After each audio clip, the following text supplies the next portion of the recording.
This is the Tetley Tea Party, then the Earl Grey Tea Party. Anyway, Fran Tarkenton, the founder of Go Small Biz and Targeted Financial. Apparently, this guy was a football player or something like that. Anyway, NFL Hall of Famer, multiple Super Bowl visitor, but never won. But that wasn't his fault. Fran, always good to have you, my friend. Thanks for joining us.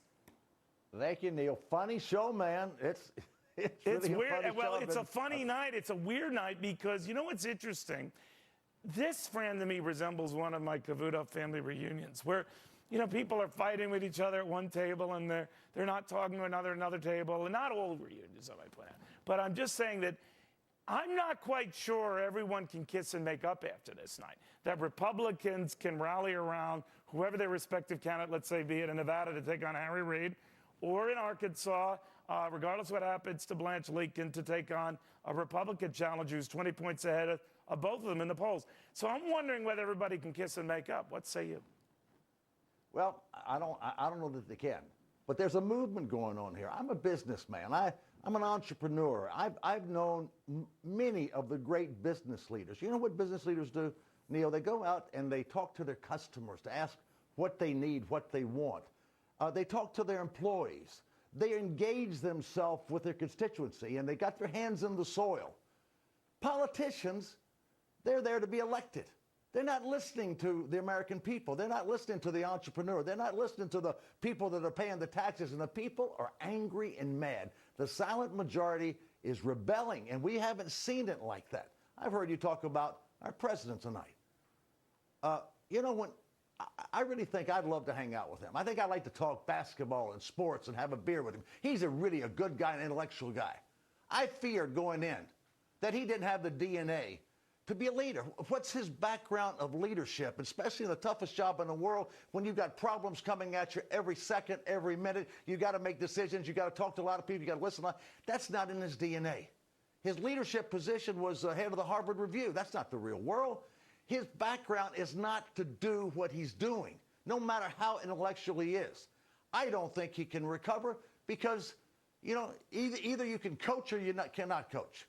You can be Nick Saban but Fran, you got to be careful with that, can't. right? I mean, you're a good student of political and economic history as well, and you know that there are points in every presidency where they look like certain one-termers are disasters. At this point, much was said of the same of Bill Clinton and Ronald Reagan.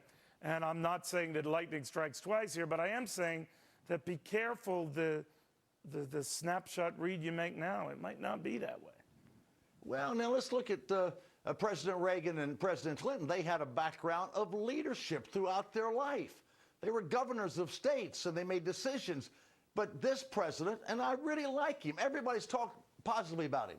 He doesn't have the background. He doesn't have the experience to be in the job that he's in, and we're seeing that day in and day out. But he's in there now, and those who've had executive experience like Jimmy Carter, it hasn't actually paid off for them. So I could quibble with you there, but as a business guy, I want to talk to you about maybe having a tin ear to the business community. Many business titans I talk to, like yourself, tell me across the board, to a man and woman, friend, that they don't like the constant vilifying of rich folks, you know, insurance executives, oil industry executives, you know, brokerage executives, that it's just sort of like a, you know, revolving machine gun, rapid fire attack on anyone who makes a convenient scapegoat, and that's what bothers them.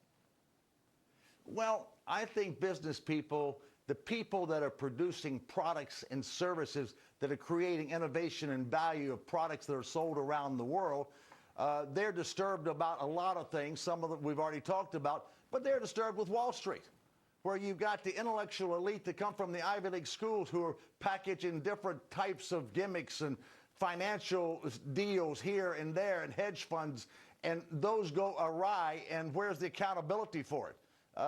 That's what people out here in Main Street that are producing value and jobs and goods and services that are sold all over the world, we have a different perspective, and we're not really in great favor of that Wall Street group either.